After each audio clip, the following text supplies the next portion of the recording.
What's up, guys? Teddy Cornwell here. Welcome to the Underdog Talk. And there is just something about the underdog. I mean, ladies and gentlemen, today we have an absolute beast. And I mean the Martian himself on the Underdog Talk. The one, the only, the future of bodybuilding, Mr. Martin Fitzwater. What is up, big fella? How you doing today, man? Good, man. How you guys doing? Really appreciate you having me on, bro. Especially with the name and stuff. Like you said, it's very fitting for me. So I definitely resonate with that underdog thing and thought it'd be a perfect opportunity to get on with you. Hell yeah. And Martin, there is something about the underdog. Now, Martin, before I even kind of go into this actual podcast, I want to take it back. And this has been on my mind. Is it true at 9 years old, you began doing push ups and sit ups for wrestling? And then at 11 years old, you fell in love with iron. And I think you talked about how your father was a major role in that. So, to you, Martin, why fitness? And then why bodybuilding, sir? Yeah, man. So yeah, like you said, your years are a little bit messed up, but very, very close. So it was 10 when I started doing push-ups and sit-ups. My dad said I had to wait till double digits before I could start lifting weights. Really, my dad gave me about a million excuses of why I couldn't lift weights. But really now looking back, it was more just because he was letting my body develop, letting me grow a little bit, let my growth plates do some things before I really started doing heavy poundage, because my dad knows me and he knows I'm very extreme. I started wrestling when I was 3. I went head first. By the time I was like 8 years old, we're wrestling year round. So my dad kind of knew that if he just let me go free reign in the weight room, it was the same thing was going to happen. So I did that for like a year and a half, almost 2 years. And during that time, he bought me the Encyclopedia of Bodybuilding. Kind of another, I think, deterrent. It was like, if you read this, then you can lift weights. What 10-year-old wants to read an encyclopedia, right? It's very, it was like intimidating, if you will. But instead, I took it head on. I went and got a highlighter. I went through the portions that were about competition, and I kind of told my dad, like, those aren't important. But I went to all the training stuff and I highlighted everything I thought was important. So it took me almost a year. I would do that like every day in school when I had downtime, sometimes when I come home from practice. So by the time I was 12, I took it to him and I said, like, here you go, Dad. Like, I know what I'm doing. I can definitely lift weights now. So he was like, okay, we'll take you up with the high school boys. The high school football players train every day after school, and you can start in there. So that's how I got started, man. Actually, there was a semi-professional football player that was running the high school program in the summertime and helping them. And him and I just became best friends. So he was kind of the guy that really like led the way in helping me really get into lifting. My dad was into it, but my dad worked 24/7 in the oil field. So it was more about like, he knew that I was in good hands. Obviously Carl was a semi-pro professional football player. I watched this guy do like crazy numbers in the gym. And he was just strict on me about form and those type of things. And I started hanging around with him like 24/7 and seeing, like, instead of the wrestler mentality where it was always like kind of eat as minimal and stay as lean and stuff as you can, I saw this guy eating 6 meals a day and still staying shredded and looking awesome and growing. And that was kind of, I was already starting to fall in love with football at that point, like 13, 14. You get into middle school ball, you want to get bigger. So those were kind of the two things that really like led me into, okay, I love lifting weights. I'm going to get bigger for sports. I'm going to do college sports eventually. So that was the main goal. And probably right around that same time, I started watching YouTube a ton. So at that time, it's like, I can't remember the years, but I want to say like probably around 2010, right? So this is the time Jay Cutler is like really killing YouTube for the first time. You have Kai Green making those like in the kitchen with all the burners on videos. And I saw that discipline and I saw it line up with wrestling. I saw that be the same type of thing where it's, you have to be perfect and the perfect guy wins, right? So that was really exciting for me. So I'd always kept that in the back of my mind, like, oh, but I love bodybuilding. I follow competitions all through high school. I watched every Olympia, every Arnold. I wasn't like a avid fan, I'd say. Like only knew probably like the top 8 guys, if you will. Like I wasn't psycho, but I knew those guys like to a T. And probably around 16 is when I went like head first into like, I love bodybuilding. This is going to be my sport. And at that time is when my body really started to take off. Like I was putting on like 10 pounds a year from the time I'm like 14 to 16. So I made a 20-pound jump. I'm in like 8th grade at like 180 pounds, like kicking everybody's ass in sports and stuff. So I saw it, like I saw the direct relation of like I put in the work and it pays off every single time. And that's probably what made me fall in love with it more than anything. So I was avid about that. I knew I was going to go play Division I sports. I was number 8 in the nation in shot put. I was a highly recruited middle linebacker and a running back at the Division I level. And I had multiple full ride offers at D2. So I went and I did like 50 college visits, man. I did like 20 virtual tours. A lot of really cool opportunity in my life there. I got to tour UCLA. I got to tour Nebraska. I had offers to go anywhere. But I actually chose to stay home. Go to my local, our Division I university in Wyoming. I went to the University of Wyoming because I literally calculated it out. And between the scholarships I could get there and the full ride from track that I was going to get there, I made like $1,500 a month going to college. So, yeah, so it was kind of the perfect storm for me, man. Because of that, I didn't have to work in college. So when I wasn't in class or I wasn't at track practice, I was in the school gym. And I had enough money to afford food that I needed for bodybuilding. I'm also an avid hunter, grew up in the middle of nowhere, Wyoming on a ranch. So we shoot deer and elk and those type of things. So I had a freezer full of meat. I had enough money to do whatever I needed to for bodybuilding purposes, buying supplements and those type of things. And right about at 19, I had been track for a couple years now. I was getting ready to go into pharmacy school. So I fast-tracked school. Usually you get into pharmacy school in 4 years, but I was like, I really want to do this with my track scholarship. Like, how can I make this happen and get a doctorate while they pay for it, right? So I was like, I'll take as many classes as I can in the first 2 years, get into pharmacy school, and then at least I'll pay for 2 years of pharmacy school, and that'll really help me a ton.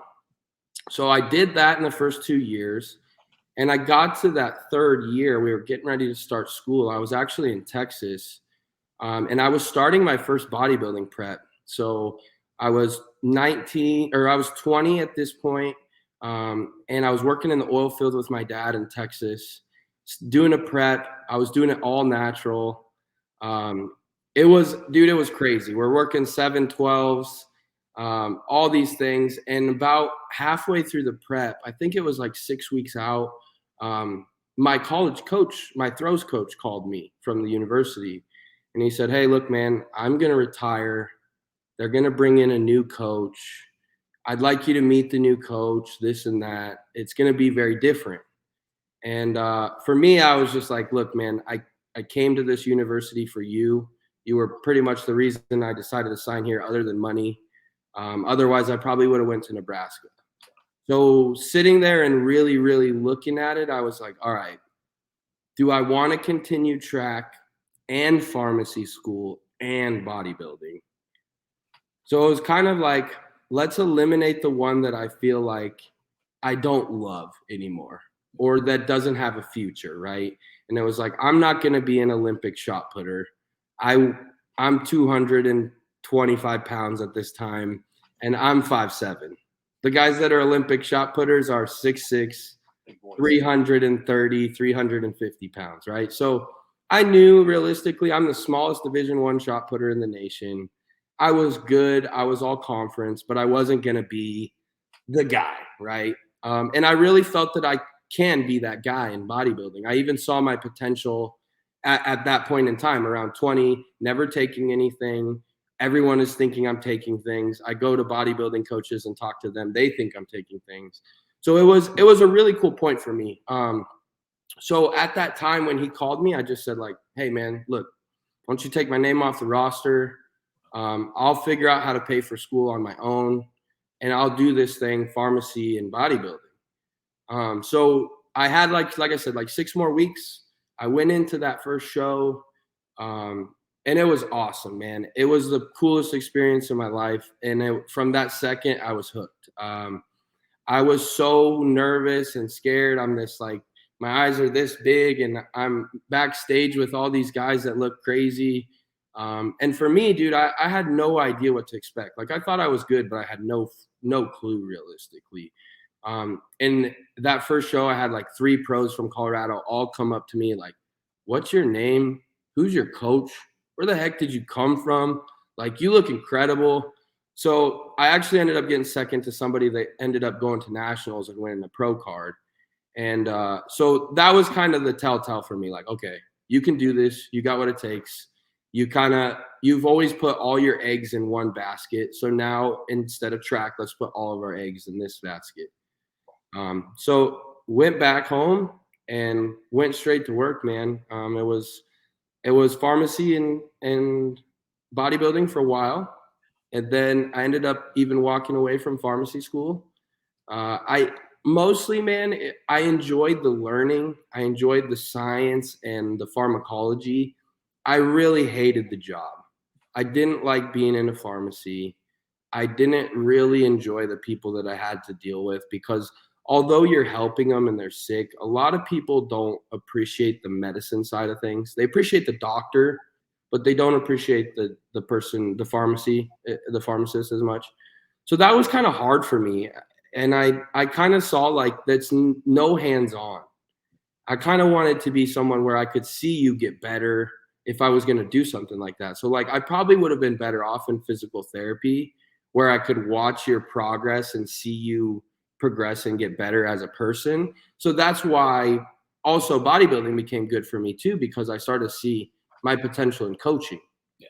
And I could see that, okay, realistically, I worked construction. When I quit pharmacy school, I went and got a construction job. I did home construction, remodels, built decks, worked a real job. And it was honestly, that was an amazing experience too. It gave me many talents. I'll be able to work on my home forever on my own and stuff like that. But I saw that, okay, if I work and I coach people on the side until I get a big enough coaching business, but I enjoy this. I can see people's progress. I can see them getting better. And you know, at the end of the day, you really end up becoming friends with these clients. So for me, that was a big part of, okay, I see that I can make a career out of this, but it's going to take some time. I'm young. I know that it's an old man sport, if you will. So, you know, for me, it was like I put some goals on myself, like I'm going to win a pro card before Jay Cutler did. Jay Cutler won his pro card at 24. I won mine at 23. So it was the same type of thing. And those were just kind of things I'm like, okay, if I can follow in the footsteps of these greats, do similar things to them, eventually it will all pay off. You know, I saw Phil Heath won Colorado State Championship. So that was one thing I really wanted to do. Ended up doing that in 2019. You know, just little boxes ticked here and there that were all really important for me. And now I'm here bodybuilding full time.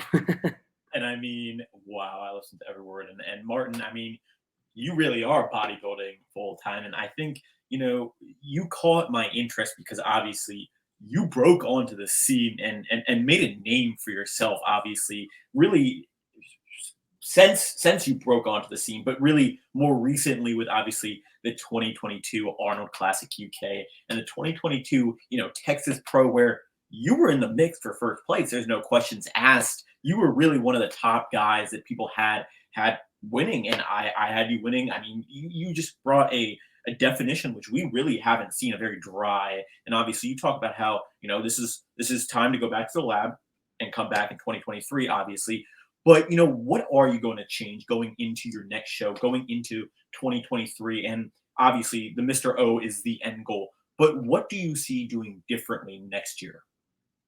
Honestly, man, so the big thing for me is I've never taken a really big extended period of time off.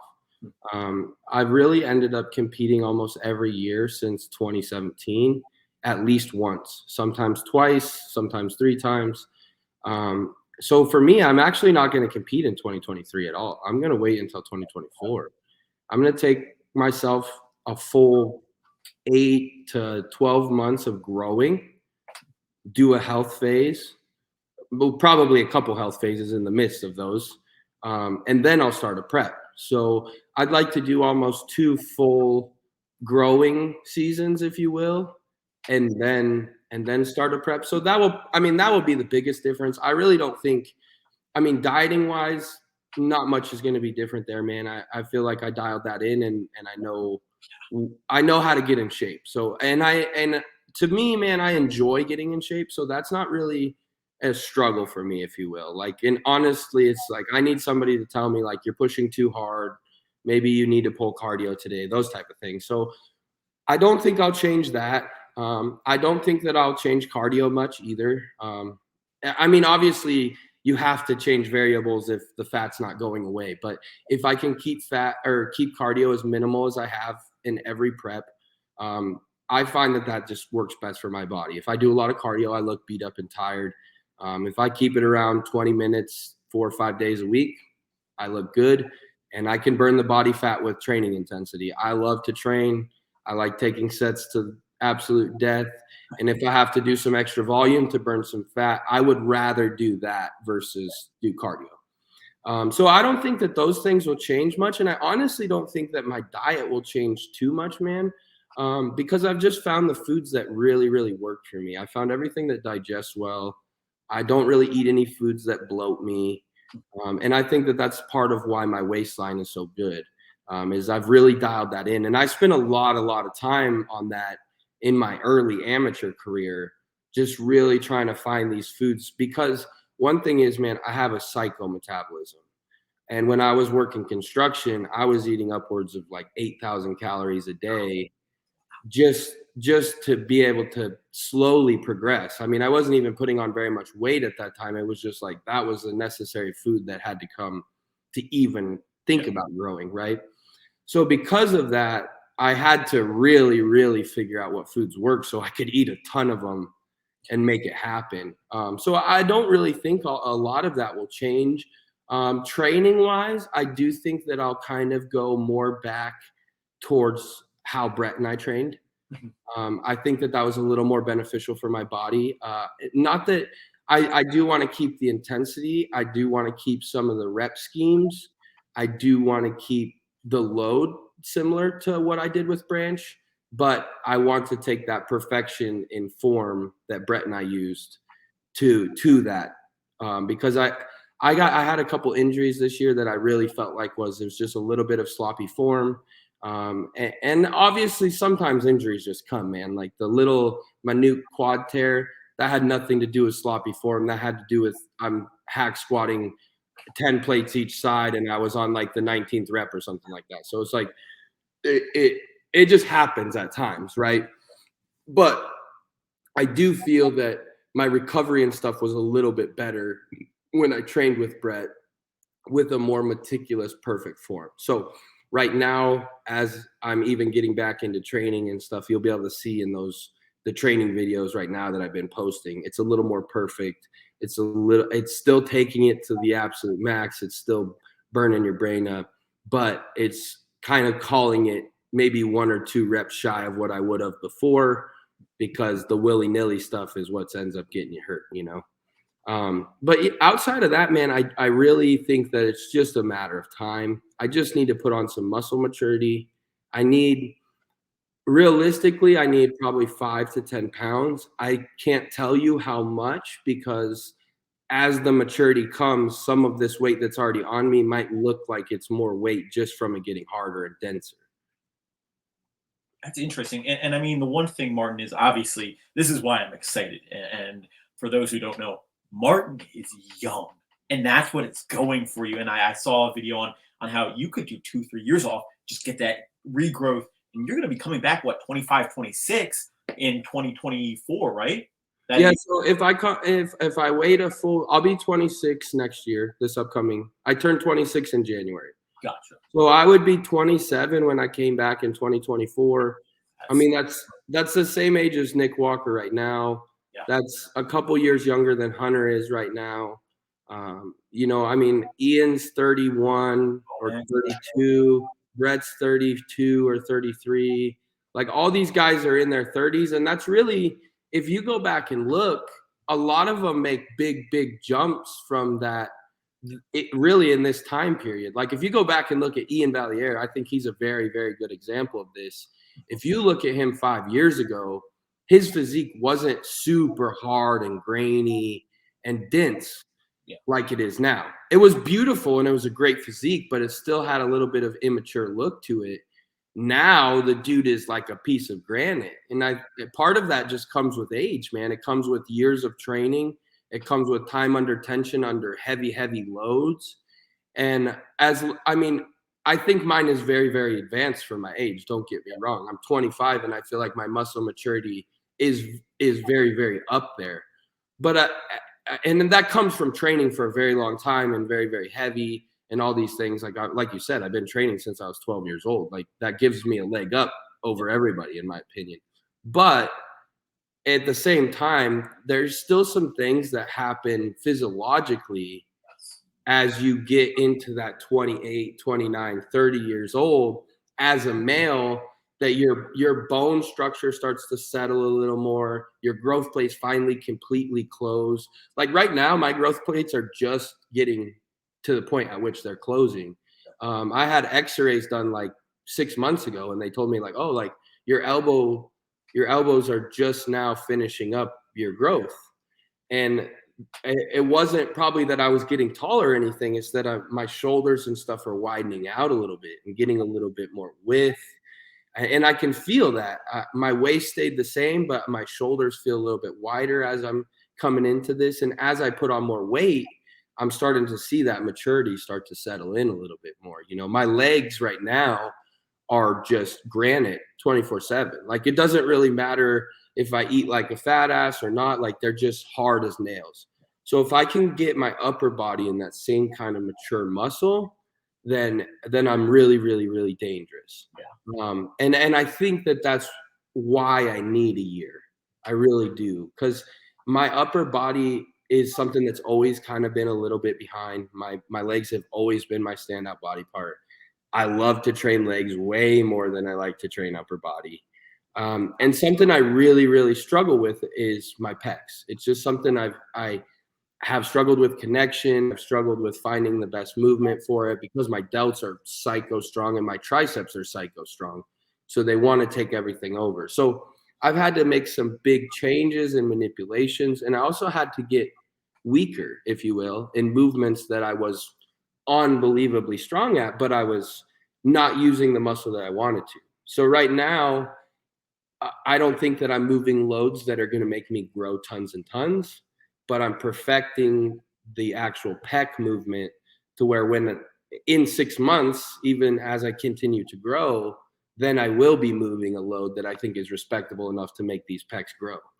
And I mean, 100%. And I'm excited to see where you come out of the lab from, because obviously you are one of this year's top, up and comers, and the future is bright for you. And, we had Terrence Ruffin on it. And to be honest, I didn't even know he took a whole year off. He said this is the first year that he took an off season.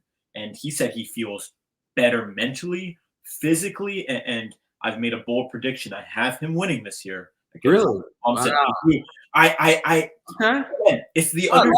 I like it, man. I personally, I have Chris winning one more time, and then I have Uris beating him. Ooh, yes.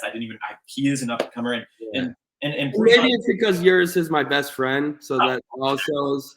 But I do think that he's the next guy, man. He just has a beautiful physique. Like if I was to pick a classic physique that I want to be, it would be Uris, in my opinion. Yeah. And then obviously Terrence, he's finished second to C-Bone twice. And this is the first year he's taken an off season. So I think No, there's that's crazy. very key about the off season in terms of for you getting those missing parts, because once you get those missing parts, I mean, I don't know who's going to be able to really go against you, because like you said, your legs are second to none.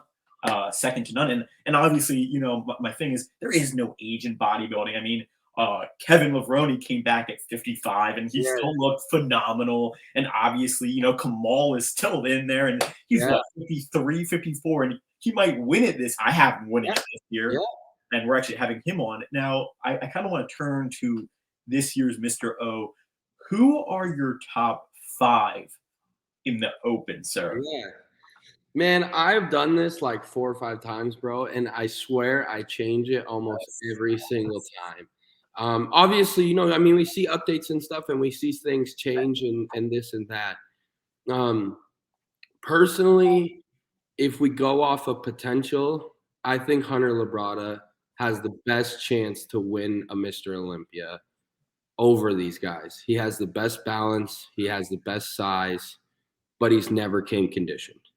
In my opinion, if Hunter got peeled lights out, hard and dense, he would win. Even now, even with a little bit weaker back, because Rami's back is weak also. And everywhere that Rami kind of lacks, Hunter picks up in those spots, in my opinion.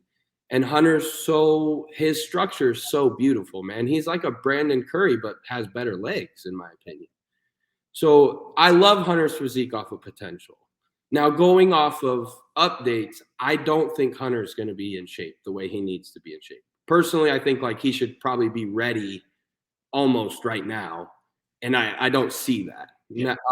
That doesn't mean that things can't change or that they can accelerate things, but from my point of view as a coach, I would say like, okay, he's not going to be peeled lights out if I was coaching him, even because you can try to pull hat tricks, but we all know that sometimes when you do that, it just makes the body look tired and ran down, and that's not how you win a Mr. Olympia. You can't be tired and ran down. You got to be fucking perfect on the money, right? So out of potential, I do see Hunter. Out of check-ins, I don't really see anyone beating Rami. He's just too dominant right now. He's huge, and he's going to bring it. Now, that being said, if Rami was not in condition, he leaves the door open. But if he brings it, there's no one going to be able to beat him. And I have to say, my top 4 in no particular order are Andrew Jack, William Bonac, Blessings, and who else? Oh, and Derek Lunsford, just because we had them on the show. I just got to give props to my 4 guys who were on the show. Though, in all honesty, when Derek was on the show, I mean, that dude's mentality, and obviously when you're training with the GOAT, I mean, that's going to be a scary, and Hottie is out there. I mean, it's going to be a very nice race. And now I kind of want to look into bodybuilding in general, because to me, you've seen it all, and you've kind of been a big part of the bodybuilding community for the past few years, Martin. So what is your biggest tip for someone who is looking to become a bodybuilder like you once were trying to become a bodybuilder, sir? Yeah, man. I mean, there's a couple things, right? Like, I think the one thing is, as a lot of my fans are young bodybuilders, right? Like really young. Like I got kids from 15 all the way to 25 is like my main crowd, right? And the biggest thing I tell these young kids is like, fall in love with it. Like, don't do this for any outside satisfaction. Like, don't do it because you want girls to like your muscles. Don't do it for you. Do it because you love sports. Do it because you love the weight room, like those type of things. And as you fall in love with it, it will change your mindset on a lot of stuff. Like dieting is very easy when you love it. But if you think about it as a grueling task, it's not as much fun. Nobody likes being starving. But if you look at it like, oh, I'm starving, so I'm getting shredded, and you do it with a smile, it brings a different aspect to it. So I think that's one thing I think a lot of kids miss the mark on, is like bodybuilding should still be a lot of fun. Like I live a dream, dude. I have my favorite part of the day is training. Like there's nothing better. So that part to me is what made me a really successful bodybuilder, is because I love this more than anything. And then I would say 2 is surround yourself with the best people you can. There's a lot that goes on in this industry, and there's rats and this and that and whatever. But there's also a lot of really, really great people that are willing to do anything and everything to make you a better bodybuilder, help you advance. And a lot of them are the greats, man. I've been very, very privileged, obviously, to be close to Jay Cutler, to have Branch as my mentor and coach, to be close to Brian Dobson. So I've been unbelievably privileged in the people that I've had around me. But that doesn't mean that the guy at your local gym that's a good bodybuilder isn't somebody that's going to take you under his wing and help you and teach you and progress. Now, that being said, my last thing is do tons and tons of research on your own. And this comes down to everything. This comes down to obviously supplementation, because that's the first thing that most of these young kids want to ask about. And they all know that that's the first thing I tell them, like, that's the last thing you need to worry about. But also, like, do your own research. Like, why am I doing progressive overload? Why am I doing a drop set? What's the point of these things? If you understand those things better, it makes it more fun. Like, it's like, yeah, it's grueling. Like, a drop set sucks.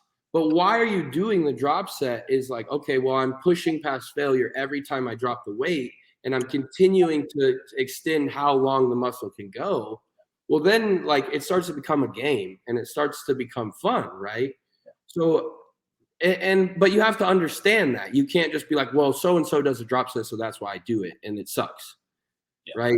I think taking a really good understanding of it, understanding what diet you're doing and why you're doing it, understanding why you refeed and don't refeed, all these little things can make you, as you become a student of bodybuilding, you become a fan of bodybuilding, and then you become a better bodybuilder.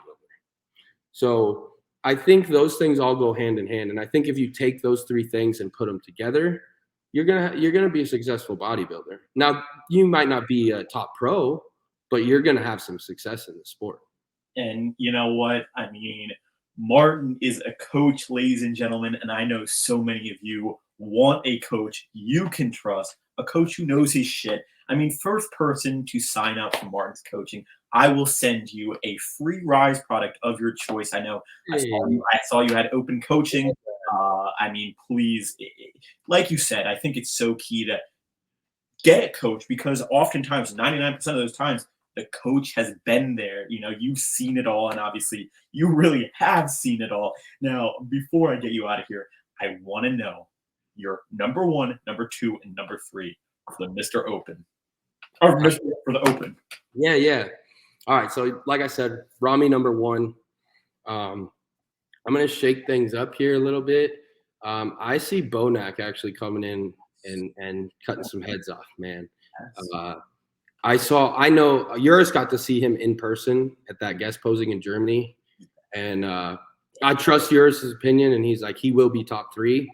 I personally am close with Abdullah. So I've seen pictures of Curry. He looks very, very good, but I'm going to put him in 4th, and I'm going to put Lunsford in 3rd. Wow. Yeah, dude, honest to God, I think you give Derek 1 more or 2 more years in the Open, and he has the potential to win it all. He needs in my opinion, he needs a little bit more arm to stand with these guys, and he needs a little bit more maturity. Like, he still has a very immature muscle look up top. His legs are very hard, and I think with the extra size that he can hold, the fullness will make him look harder and denser than he ever has before on stage. But I don't think that he quite has the maturity yet to beat those 2 guys. Because one, Bonac, there's not really a lot of people that get harder or have more muscle than he does. And Rami's kind of similar. In my opinion, Rami has more holes than Bonac does, but they don't like Rami, or they don't like Bonac's waist. understand. He did fix the gyno. Yes. But I love Bonak's physique. If he was to win Mr. Olympia, I would not be mad about that one bit at all. So those, I think that's my top three. We got Rami, Bonak, Derek. I think. Yeah, Milos was also saying that he has Bonak coming in second. So it's a lot of people who and when I had Bonak on, just a humble, just a good dude. I like what he brings to the sport in terms of incredible. And he's a father of two. I mean, he's awesome. I loved him. He was so fun. And I mean, ladies and gentlemen, we are talking with the Martian himself. Now, sir, it has been an honor and privilege, and I'm so excited to see what you bring down the road and currently. Is there anything you want to plug? What is your code we can use for the Black Friday sale for Ryse that is happening this Friday? What anything you want to plug, sir? Yeah, it's actually starts tonight at 7 p.m. Code Martian. It's 30% off the whole site. Then on top of it, as you hit different marks for the money you spend, you're going to get different gifts. And then the big thing here, guys, is we have 3 products dropping. So we have the gingerbread cookie, which is very, very good protein. It's one of my favorite ones that we've come out with. The only thing I will say about that is, like, it's an off-season protein. It still has a little bit more fat in it. We're working on an isolate, so that's exciting. 2 is another flavor of the loaded pre. So if you've had the ring pop or those, it's a very high-powered pre-workout. Start with half a scoop, work up to a full scoop. But this one's awesome, and we came out with Bazooka Grape Bubblegum. This one is probably my favorite flavor yet that we've done as far as a collab in general. So I was completely hooked on the Sunny D, but this one is like amazing. Like, it's like that perfect bubblegum flavor. And then last but not least, we come out with the Pump Daddy. So like I talked about in the beginning, this was one I got to help develop. It's one of the best pump products I've ever used. And I think that this is only the beginning of what you guys are going to see from us as far as stepping into the bodybuilding world. We're working on some sleep products. We're working on liver and kidney. We're going to step into this game big time for you guys. So be ready to see Ryse kind of rise to the top of all this, which will be exciting. And then also, guys, be on the lookout. I don't think I'll have it quite ready in December, but I'm looking at trying to have some stuff ready by January 1st to be able to start my own clothing line. So I'm going to be doing like a 90s bodybuilding clothes, kind of taking that stuff from like what Kevin, Ronnie, and those guys wore, making it new school and bringing it back. It's something that I've always had a lot of passion for. And it's kind of the way that I've always dressed. So it's kind of something that I want to bring back to bodybuilding. So that's something that's in the works. And other than that, guys, just like and subscribe to the YouTube and follow along, and then obviously subscribe to this too. I appreciate you coming on and letting me have a voice and tell people what's up and stuff like that. So, I'm just me. Reach out, DM me. I'm just a regular guy, guys. So I'm just a bodybuilder, and I'm happy to talk to all of you. I love it. And I mean, I'm going to drop this video tomorrow. So, I mean, guys, the Black Friday sale is live. I mean, go check out Ryse. We had Noel and Nick on. And I mean, class acts. They came on the podcast 5 months ago when the podcast just started. We were a nothing podcast, still are an underrated podcast, but great guys, great brand. Ryse is on the rise. Go check out Lauren's content. I mean, go check the coaching out. Send me a DM once you sign up for his coaching. I'll hook you up. Guys, don't forget to like, comment, and subscribe on this video. Until next time, guys, Underdog